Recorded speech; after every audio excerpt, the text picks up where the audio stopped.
La terre ne tremble plus en Turquie, mais avant de penser à la reconstruction, il faut sauver le plus de monde possible, freiner à tout prix l'aggravation d'un bilan déjà tragique. 8300 morts, plusieurs milliers de blessés, des villages réduits en poussière, des villes où plus grand-chose ne tient debout, comme à Antioche, dans le sud du pays. Cette rescapée témoigne au micro de Rémi Trio, envoyé spécial d'Europe 1 sur place. Je demande l'aide de l'État. Les gens sont restés bloqués. On n'a pas pu les sauver. Depuis 2 jours, nous sommes dehors et personne ne s'en préoccupe. On n'a plus rien. On a sauvé nos vies, Dieu merci. Mais qu'ils trouvent une solution, ça suffit. Nous demandons l'aide des États.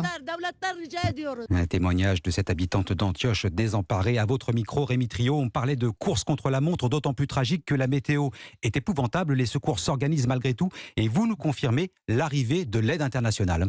Dans la région d'Antioche, les secours ont commencé à se déployer hier matin. Sur les routes, il y a des centaines, voire des milliers d'ambulances qui circulent en permanence, sirènes hurlantes, suivies souvent de véhicules de pompes funèbres, réquisitionnés pour évacuer les très nombreux corps.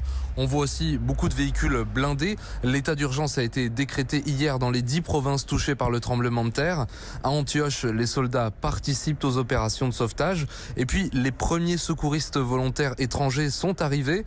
Des Polonais, des Grecs et des Français. Ils étaient à pied d'œuvre hier soir dans le secteur d'Osmaniye, au nord d'Antioche. Rémi Trio, envoyé spécial d'Europe 1 en Turquie, la France qui va déployer un hôpital de campagne et 83 secouristes supplémentaires arrivés sur place prévus demain ou vendredi.